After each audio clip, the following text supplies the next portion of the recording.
Hongera.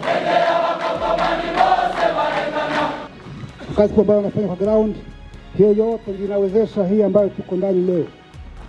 Nimeshukuru wakubwa wa training, nimeshukuru walimu wote. Sasa nyinyi sasa wanafunzi tunawashukuru namna mmezuia mafunzo na kumaliza mafunzo ya muda mrefu ambayo tumeona tumehakikisha kama mmezingatia au mmeridhika kabisa ya kutosha. Ndio maana nimekuja hapa leo kuwapasi na nitangia sasa ninyi ni askari wa AFC. Unapata vizuri? Ndio bwana. Unanibaneza? Ndio bwana. Mfanye kofia sasa.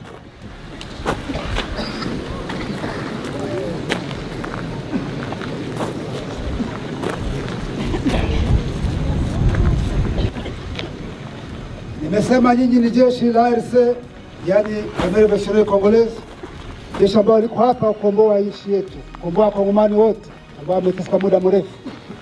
Ibihe byiza cyane kuri ukurikiye The USA New Times. Uyu ni umwanya w'amakuru abagezwe muri Repubulika ya Demokarasi ya Kongo. Nge nitwa Jean de Dienda Imana. Turi kuwa gatatu tariki ya 22 z'ukwezi kwa karindwi mu mwaka wa 2026. Munyemerere aya makuru tuyahere kuri iyi nkuru ivuga ko ihuriro rya Alliance Fleuve Congo yatangaje ko ryasohoye abasirikari bashya 9318 barangije amahugurwa akomeye y'abakomando mu muhango wabereye Icanzu mu ntara ya Kivu y'Amajyaruguru ku itariki ya 20 Nyakanga uyu mwaka wa 2026 nkuko ubuyobozi bw'uyu mutwe bubivuga. Aba basirikari rero bagiye kongerera imbaraga ibikorwa by'umutekano biri gukorwa ndetse bafashe kurinda abaturage batuye mu bice bigenzurwa na AFCM 23. Nasema nyinyi ni jeshi la AFC, yani Armée Nationale Congolaise, jeshi ambalo liko hapa kukomboa nchi yetu, kukomboa Wakongomani wote ambao wameteseka muda mrefu. Jeshi ambalo liko hapa kusamisha ujinga wote wa Tshisekedi na wenzake. Tshisekedi ameamua kubomoa nchi, ameamua kuua raia wote wenye hakubali ya ujinga yake, kuwa raia juu ya kabila yao, sura zao. Ameleta mercenaires, ameleta Warundi, jeshi la Burundi, ameleta takataka wote ambao amewaita ni wazalendo, mabandia yote kapa silaha ili waue watu.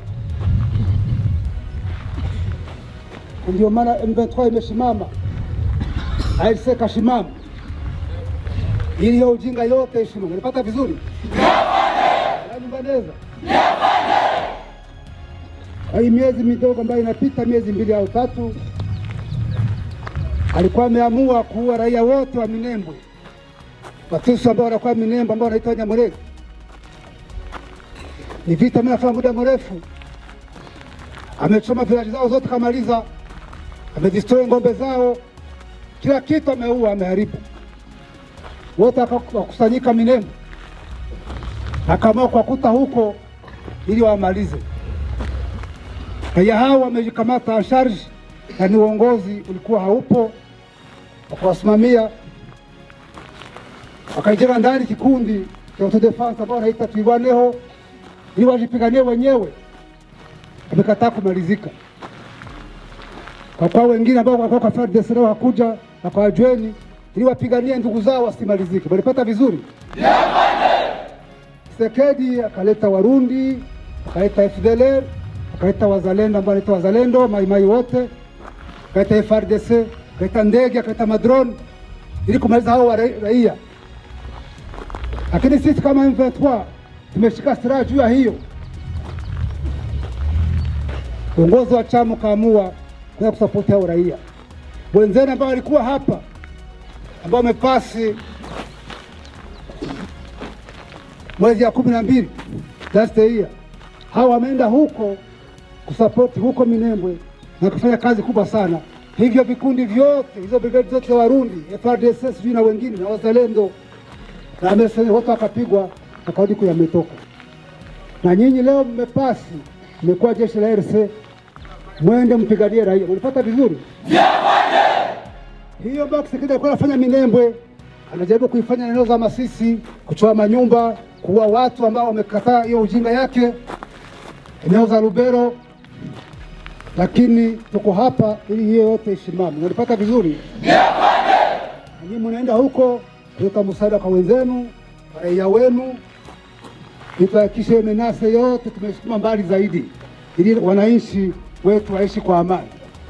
Kwenye mikimbia nchi juu ya ujinga huo, warudi wakae kwa amani. Unalipata vizuri? Mwende mkijua kama mnaenda kukomboa watu, hapana kutesa watu. Hao raia wetu wametesa muda mrefu sana. Mwende muwakomboe, mwende muwasaidie. Sehemu kote mtapita wakamati kama wakombozi, hapana kama wajambazi. Nanyumbaneza? Nanyumbaneza? Jeshi la RC lazima liwe na disiplini hali ya juu. Muwe tofauti na ambao tunapigana nao. Hivi vikundi vyote vya wajinga, muwe tofauti nao. Nanyumbaneza? Nanyumbaneza? Ili tuondoe hii uongozi mbaya, tuwe na uongozi bora, tuwe na nchi ambayo inaheshimika. Na nyinyi mheshimike, na raia wetu waheshimike. Tukae kwa amani. Nanyumbaneza? Ili yote ifikiwe, lazima tuwe na nidhamu, tuwe na uvumilivu. Kitangire bene watu, kitangi igihugu cyacu, kitangire icyama. Muranyumbaneza? Na mkifanya hivyo mtaheshimika. Yaani mmekomboa nchi yenu, mmekomboa ndugu zenu, mmekomboa Kongomani kwa ujumla. Unapata vizuri? Msiende huko kwenda kwanza kuua watu, kwenda kuiba, kwenda kurep. Hiyo haikubaliwe kwa RC. Nanyumbaneza? Nanyumbaneza? Kuna mwenye amekuja kwa nguvu hapa. Askari. Kuna mwenye amekuja kwa nguvu hapa. Kama ipo atoke, tumrudishe nyumbani kwao. Ipo? Hauhari? Mwese mwaje kutabara igihugu cyanyu? Mwaje kwita igihugu cyanyu? Mwaje kwitangira bene wanyu wa Kongomani? Asante sana, natakia kazi njema. Shadura mu kazi. Siko imeze? Mungu abariki. Muri uwo muhango kandi umugaba mukuru w'ingabo za AFC M23 General Sultan Makenga yagarutse ku bibazo by'umutekano biri mu burasirazuba bwa Repubulika ya Demokarasi ya Kongo, ndetse asobanura impamvu AFC M23 ivuga ko yahisemo gukorana na MRDP twirwaneho. Mu ijambo rye, General Makenga yavuze ko nkuko AFC M23 bivuga, ihuriro rigizwe n'ingabo za Repubulika ya Demokarasi ya Kongo FARDC, ingabo z'u Burundi, umutwe wa Wazalendo ndetse na FDLR, yari ifite umugambi wo kurimbura abanyamurenge n'ingabo zabarindaga. Yavuze ko MRDP twirwaneho yafashe icyemezo cyo gufata intwaro nyuma yo kubona ko ubuzima bw'abanyamurenge bwari buri mu kaga gakomeye. General Makenga yongeyeho ko AFC M23 yahisemo gutera inkunga MRDP twirwaneho kuko nkuko abyemeza iri huriro rya FARDC, ingabo z'u Burundi, Wazalendo na FDLR yari ifite ubushobozi bwa gisirikare bukomeye cyane, bityo bikaba byarasabaga ubufasha kugira ngo abaturage barindwe. Yakomeje avuga ko ubufatanye hagati ya AFC M23 na MRDP twirwaneho uko babibona bwahinduye cyane isura y'umutekano mu bice bimwe bya Kivu y'Epfo, cyane cyane muri Minembwe no mu tundi duce dutuwe n'abanyamurenge. Anavuze ko nkuko AFC M23 bitangaza, abanyamurenge bafite umutekano uruta uwo bari bafite mbere bitewe n'ibikorwa bya gisirikare by'uyu mutwe n'ubufatanye na MRDP twirwaneho. Yashimangiye ko intego y'ubwo bufatanye ari ukurinda abaturage no gukumira ibikorwa byose bishobora guhungabanya umutekano. Ku ruhande rwe rero, umuvugizi wa AFC M23 Lawrence Kanyuka avuze ko irangizwa ry'amahugurwa y'aba bakomando bashya 9318 ari intambwe ikomeye mu kongerera ubushobozi ingabo z'impinduramatwara za Congo ARC, Armée Révolutionnaire Congolaise. Kanyuka yavuze ko aba basirikare bamaze amezi menshi bahabwa amahugurwa akomeye y'abakomando kandi bayarangije neza ku buryo biteguye gusohoza inshingano zabo zo kurinda abaturage no gushyigikira ibikorwa bya gisirikare mu turere tugenzurwa na AFCE 23 mu rwego rwo kwerekana ubumenyi n'ubushobozi bungutse y'aba bakomando bakoze imyiyereko ya gisirikare irimo kurwana nta ntwaro bakoresheje guteranya no gusenya imbunda mu gihe gito cyane kurasa berekana ubuhanga ndetse n'andi myitozo yihariye y'abakomando agaragaje urwego rw'amahugurwa bahawe. Ibi bibaye rero mu gihe umutekano muke mu burasirazuba bwa Repubulika ya Demokarasi ya Kongo ugikomeje guteza impungenge ku rwego rw'akarere no ku rwego mpuzamahanga, aho impande zitandukanye zikomeje gutanga ibisobanuro bitandukanye ku ntandaro y'iyo ntambara ndetse n'uburyo bukwiye bwo kuyishakira umuti. Andi makuru nuko mu ijoro ryo kuwa mbere rishyira kuwa kabiri amasasu menshi yumvikanye mu bice biherereye hafi ya Cité de l'Oua, aho perezida wa Repubulika ya Demokarasi ya Kongo Felix Antoine Tshisekedi Tshilombo atuye. Ibi rero bikaba byateye impungenge abaturage benshi mu gihe ku mbuga nkoranyambaga hakwirakwizwaga amakuru n'ibihuha byavugaga ko haba habaye igitero cyagabwe ku ngoro y'umukuru w'igihugu. Nyamara amakuru yizewe yatangajwe n'ikigo cy'igihugu cy'amakuru muri Repubulika ya Demokarasi ya Kongo ACP agaragaza ko ayo masasu nta sano yari afitanye n'igitero cyagabwe kuri Cité de l'Oua cyangwa ku mutekano wa perezida Felix Tshisekedi. Amakuru yatanzwe rero n'abatangabuhamya avuga ko kurasana kwabaye mu gace kegereye parike militaire ya Ngaliema iherereye mu majyaruguru y'uburengerazuba bw'umujyi wa Kinshasa, aho niho bivugwa ko habereye igerageza ryo gutoroka ry'imfungwa zari zifungiye muri kasho y'iyo parike ya gisirikare, nk'uko umwe mu bakorera hafi y'iyo ngoro y'umukuru w'igihugu yatangarije ACP. Yavuze ko umutekano muri Cité de l'Oua wari usanzwe kandi ko ayo masasu atarashwe agamijwe icyo gice. Nyuma y'igerageza ryo gutoroka, inzego z'umutekano n'iz'igisirikare zahise zitabara zitangiza ibikorwa byo gushakisha abatorotse no kongera gukaza umutekano muri ako gace. Hafashwe ingamba rero zikomeye zirimo kohereza abasirikari n'abapolisi benshi kugira ngo barinde abaturage ndetse banashakishe abakekwaho gutoroka. Amakuru ari guhuriza ku kuba ibyabaye bifitanye isano n'iryo gerageza ryo gutoroka ry'imfungwa zari zifungiye muri parike militaire ya Ngaliema, aho kuba igitero cyari kigamije perezida wa Repubulika ya Demokarasi ya Kongo n'ingoro ye. Nubwo rero bimeze bityo, kuba amasasu yarumvikanye hafi y'ahantu harinzwe cyane mu gihugu byatumye abaturage bagira impungenge cyane cyane ku bijyanye n'umutekano w'ibigo bikomeye bya leta. Kugeza ubu ubuyobozi bwa Repubulika ya Demokarasi ya Kongo ntiburatangaza umubare wa nyawo w'imfunga zagerageje gutoroka cyangwa izabashije guhunga. Nta bisobanuro buratanga kandi ku bijyanye n'uko hari abandi bakomerekeye muri icyo gikorwa cyangwa niba hari abamaze kongera gufatwa. Biteganyijwe ko inzego zibishinzwe zizatanga ibisobanuro birambuwe mu masaha ari imbere, birimo umubare w'abari bagize uruhare muri iryo gerageza ryo gutoroka, aho ibikorwa byo kubashakisha bigeze ndetse n'impamvu nyakuri yatumye bashaka guhunga. Mu yandi makuru tudatinze cyane nuko urubanza ruregwamo General Christian Chiwewe Songesha wahoze ari umugaba mukuru w'ingabo za Repubulika ya Demokarasi ya Kongo FARDC rukomeje gukurikiranwa n'abatari bake bitewe n'uburemere bw'ibyaha aregwa ndetse n'umwanya ukomeye yigeze kugira mu buyobozi bw'igisirikare cya Repubulika ya Demokarasi ya Kongo. Mwiburanisha ryo kuri wa kabiri tariki ya 21 z'ukwezi kwa karindwi uyu mwaka wa 2026, urare rw'ubwunganizi bwa General Chiwewe rwasabye urukiko rukuru rwa gisirikare kumurekura by'agateganyo, ruvuga ko nta mpamvu zifatika zituma akomeza gufungwa. Rwanagaragaje ko afite amakuru n'amabanga akomeye y'umutekano w'igihugu, bityo ko adakwiye gukomeza gufungirwa muri gereza ya gisirikare ya Ndoro. General Christian Chiwewe n'umwe mu basirikari bakomeye bagize uruhare mu buyobozi bw'igisirikare cya Repubulika ya Demokarasi ya Kongo mu myaka ishize.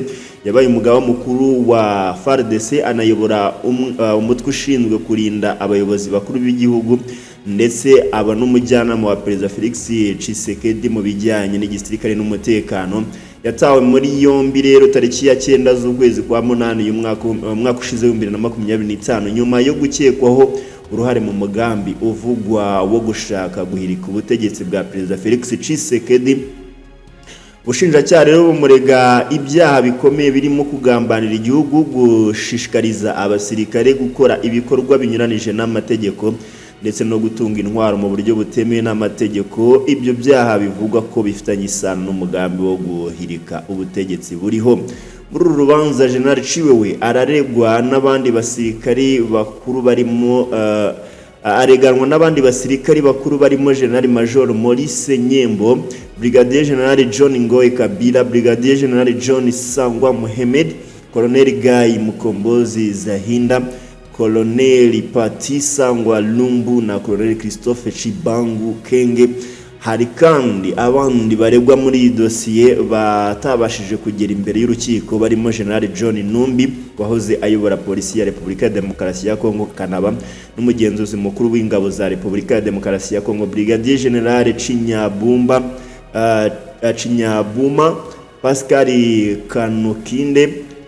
Kamukinde ndetse n'umusivili Pascal Nyembo, bose bakaba bavuga ko bahunze ubutabera. Urubanza rwatangiye kuburanishwa mu mizi tariki ya 4 z'ukwezi kwa 6 uyu mwaka 2026, aho urukiko rwabanje gusuzuma imyirondoro y'abaregwa mbere yo kwinjira ku ngingo z'ibirego. Mu iburanisha ryo kuri wa kabiri rero umwunganizi wa General Ciwewe Maître Parfait Kanyanga yasabye urukiko ko umukiriya we yafungurwa by'agateganyo akaburana ari hanze. Yavuze ko General Ciwewe nta mpamvu n'imwe afite yo gutoroka ubutabera, bityo ko nta mpungenge urukiko rukwiye kugira kubijyanye no kumurekura.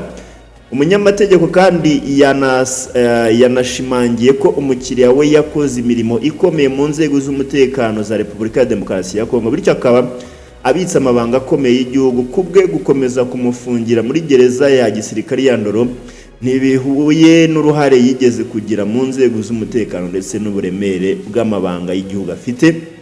Maître Kanyanga yongeye kuvuga ko uburyo General Ciwewe yatawe muri yombi ndetse agakurikiranwa bwaba bwarakozwe mu buryo bunyuranyije n'amategeko. Asobanura ko nta perereza ry'ibanze ryakozwe mbere yo kumufunga. Yabwiye urukiko ko ubushinjacyaha butigeze butanga ibimenyetso bifatika byerekana ko umukiriya we yakoze ibyaha ashinjwa ku buryo byari kuba impamvu yo kumufunga by'agateganyo. Abandi bareganwa na General Ciwewe nabo bafungiye muri gereza ya gisirikari ya Ndoro bagaragaje ibibazo bisa n'ibyo, basaba urukiko kubemerera kuburana bari hanze mu gihe iperereza n'urubanza bikomeje. Kugeza ubu urukiko rukuru rwa gisirikare rurafata icyemezo kuri ubu busabe bwo gufungurwa by'agateganyo. Biteganyijwe ko ku rubanza ruzabisuzuma mbere yo gutangaza umwanzuro warwo mu minsi iri imbere. Iyi dosiye ikomeje gukurikiranwa n'abasesenguzi ba politike n'umutekano kuko ireba bamwe mu basirikare bakomeye bagize uruhare mu buyobozi bw'igisirikare cya Repubulika ya Demokarasi ya Kongo mu myaka ishize. Icyemezo kizafatwa n'urukiko gishobora kugira ingaruka ku rugendo rw'uru rubanza no ku isura y'ubutabera bwa gisirikare muri iki gihugu. Andi makuru reka twerekeze mu gihugu cy'u Burundi. Bamwe mu basirikare b'u Burundi FDNB baravuga ko batishimiye uburyo abarwanyi ba FDLR na Wazalendo bavurirwa mu bitaro bya Tanganyika Hospital nyuma yo gukomerekera mu mirwano yo muri Repubulika ya Demokarasi ya Kongo. Bafashwe neza mu gihe bo inzara yenda kubica. Amakuru atangwa n'abantu bazi bibera muri biriya bitaro avuga ko abarwayi bakomerekeye mu mirwano yo muri Repubulika ya Demokarasi ya Kongo bavurirwa mu ishami rya Nyabugete ndetse no ku cyicaro gikuru cya Tanganyika Hospital giherereye muri Kinanira. Bivuga ko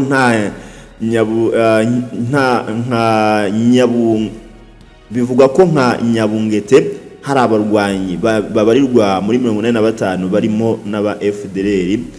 Bamwe mu basirikari b'u Burundi bavurirwa muri ibi bitaro bavuga ko hari abarwanyi baturutse muri Repubulika ya Demokarasi ya Kongo basangira ibyumba nabo ibintu bavuga ko bibatera impungenge ndetse bikabongerera uburakari bitewe nuko babona abo barwanyi bafashwa. Amakuru yatanzwe avuga ko umwe mu barwanyi bakomerekeye muri Repubulika ya Demokarasi ya Kongo ashobora kuba ahabwa amafaranga agera ku 16,000 by'amafaranga y'u Burundi ku munsi yo kumufasha kubona ibyo kurya. Abasirikari b'u Burundi bo nkuko aya makuru bivuga bavuga ko bo batabona ubufasha bungana n'ubwo, ndetse bamwe bakavuga ko bagomba kwishakira amafunguro nyuma yo guhabwa ibiribwa nk'umutsima w'ibigori cyangwa se umuceri. Umwe mu basirikari bavuganye n'umuryango Fokode yagize ati buri umwe muri abo bakongomani yandikiye 16,000 by'amafaranga y'u Burundi yo kurya ku munsi, mu gihe abarundi bo barya ari uko bavuye gufata umutsima w'ibigori cyangwa umuceri. Ibi birego rero bibaye mu gihe hari abasirikari b'u Burundi bavuga ko bamaze igihe badahembwa. Amakuru avuga ko bamwe muri abo bavuga ko bamaze amezi agera ku 9 bakorera mu bikorwa bya gisirikare muri Repubulika ya Demokarasi ya Kongo batarabona imishahara yabo. Amakuru kandi avuga ko abarwanyi bakomerekeye muri Repubulika ya Demokarasi ya Kongo bavurwa hakoreshejwe bon de soins z'igisirikare cy'u Burundi FDNB. Abatanga amakuru bavuga ko ku nyandiko zimwe na zimwe z'ubuvuzi higeze kugaragaraho FDNB nk'ugomba kwishyura.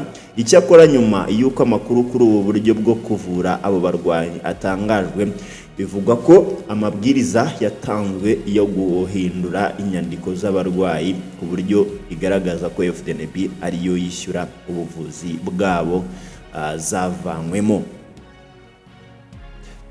Reka dukomereze aya makuru n'ubundi muri iki gihugu cya Repubulika ya Demokarasi ya Kongo. Mu gihe umutekano ukomeje kuba ikibazo gikomeye mu ntara ya Kivu y'Amajyepfo, umuryango Nouvelle Société Civile Congolaise ishami rya Kivu y'Amajyepfo watangaje ko uri gutegura imyigaragambyo y'amahoro igamije kwibutsa inzego za leta n'imiryango itanga ubufasha ikibazo cy'abaturage bagarutse mu byabo nyuma yo guhunga intambara. Imyigaragambyo iteganijwe kubera mu mujyi wa Uvira no mu bice biwukikije ije mu gihe abaturage basubiye mu byabo bavuga ko bamaze igihe batabona ubufasha bw'ibanze nyuma yo kuva mu nkambi z'impunzi cyane cyane izo mu Burundi. Uyu muryango uvuga ko iyi myigaragambyo igamije kugaragaza ibibazo by'abaturage bagizweho ingaruka n'intambara, gusaba ko bafashwa kongera kubaka ubuzima bwabo ndetse no gukangurira inzego zibishinzwe kugira icyo zikora ku bibazo by'umutekano bikomeje guteza impungenge. Iki cyemezo rero cyafashwe nyuma y'inama y'uyu muryango yagiranye n'abaturage bagera hafi ku 1,000 bagarutse mu byabo, barimo abavuye mu bice bitandukanye by'igihugu ndetse n'abari barahungiye mu mahanga. Iyo nama yabereye ku kigo cya Kavimvira giherereye muri komine ya Kavimvira mu mujyi wa Uvira. Abayitabiriye baturutse mu bice bitandukanye birimo Ruvungi, Sange, Kiriba ndetse no mu bindi bice by'umujyi wa Uvira. Abaturage bavuga ko kuva bagaruka mu gihugu nta bufasha bugaragara bahawe, kandi ko benshi muri bo bahunze basize imitungo yabo, amazu yabo ndetse n'abagize imiryango yabo. Bavuga ko kandi ko bagarutse bagasanga imitungo yabo yarasahuwe n'abarwanyi ba Wazalendo. Umwe mu rubyiruko rwagarutse mu gihugu yavuze ko yabuze byinshi harimo n'abagize umuryango we. Rero iyi gahunda yo gukora imyigaragambyo mu gihe ibibazo by'umutekano muri Kivu y'Amajyepfo bikomeje gukaza umurego, aho imirwano hagati y'impande zitandukanye ikomeje kugira ingaruka zikomeye ku baturage. Mu minsi mike ishize umutwe wa MLDP twirwaneho ufatanyije na AFC M23 wakomeje kwagura ibirindiro byabo mu bice bitandukanye bya teritwari ya Fizi nyuma yo kugenzura Minembwe n'inkengero zayo ndetse n'ibice bimwe bya teritwari ya Mwenga birimo Mikenge n'ahandi. Nyuma yo kwigarurira ibice bitandukanye byo muri Fizi, amakuru ava muri ako karere avuga ko MLDP twirwaneho ikomeje gusatira agace ka Baraka gafatwa nk'agace k'ingenzi mu majyepfo ya Kivu y'Amajyepfo. Kuri uru ruhande rero ingabo za Repubulika ya Demokarasi ya Kongo zifatanyije n'ingabo z'u Burundi, imitwe ya Wazalendo ndetse na FDLR zikomeje kugerageza guhagarika uwo muvuduko umuvuduko w'izo ngabo za MLDP twibwana no mu bice bya Fizi. Hari kandi amakuru avuga ko umwe mu basirikari ba FARDC nabo bafatanyije bahisemo kuva muri bimwe mu bice barimo. Reka dusoreze amakuru kuri iyi nkuru ivuga ko mu gihe ibiganiro bigamije gushaka umuti w'ibibazo bya politike n'umutekano muri Repubulika ya Demokarasi ya Kongo bikomeje kuvugwaho byinshi, witwa Jose Makila Sumanda, umwe mu banyapolitike batavuga rumwe n'ubutegetsi, akaba ari no mu ihuriro Sovo la RDC rishyigikiwe nabo ku ruhande rwa Joseph Kabila, agaragaje impungenge zikomeye ku ruhare rwa Senko. Ingiye akaba ari inama y'abepiskopi gatolika muri Repubulika ya Demokarasi ya Kongo na SSC, itorero rya Gikristo muri Kongo, mu gikorwa cyo guhuza abanyekongo. Mu kiganiro cya Space Live cyateguwe n'umunyamakuru Stani Bujakera Chiyamala, Jose Makila yagejeje kuri Pasiteri Eric Nsenga ibibazo bitandatu, asobanura impamvu abona ko hari impamvu zituma hibazwa niba ubuhuza bwa Senko na ICC bushobora gufatwa nk'ubwigenga cyangwa se nk'ubutabogamye. Makila yavuze ko ikibazo cya mbere gishingiye ku magambo aherutse gutangazwa na Karidinali Fridolin Ambongo, wavuze ko u Rwanda ari rwo rwonyine rugaba ibitero kuri Repubulika ya Demokarasi ya Kongo. Nk'uko Makila abibona, ayo magambo ashobora gutuma bamwe bakeka ko Senko na SSC byamaze kwemera isesengura rya leta ya Perezida Felix Tshisekedi ku ntandaro y'umutekano muke uri mu gihugu. Yavuze ko iyo abahuza batangiye ibiganiro bamaze kugaragaza uwo babona nk'umunyabyaha cyangwa uruhande bushinja, bishobora gutuma habaho kutizerana hagati y'impande zose zigomba kwicarana ku meza y'ibiganiro. Kubwe rero ubuhuza nyabwo busaba kutabogama no guha amahirwe angana impande zose kugira ngo ibiganiro bitangire mu mwuka w'ubwisanzure. Uyu Jose Makila yanabajije uburyo amagambo agaragaza uruhande rumwe nk'urufite ukuri ashobora kujyana n'intego yo kubaka ubwiyunge bw'abanyekongo. Yagaragaje ko ayo magambo ashobora kongera ubushyamirane aho kubugabanya, cyane cyane ko gahunda y'ibiganiro ishyigikiwe n'abayobozi batandukanye bo mu karere k'ibiyaga bigari no muri Afurika yo hagati bafite icyizere cyo kubona ibisubizo birambye. Iyi niyo nkuru itugejeje ku musozo w'aya makuru. Reka ngushimire cyane we twabanye muri aya makuru. Njye na Jean de Dienda Imana, mukomeze munogerwe na gahunda zose za The USA New Times.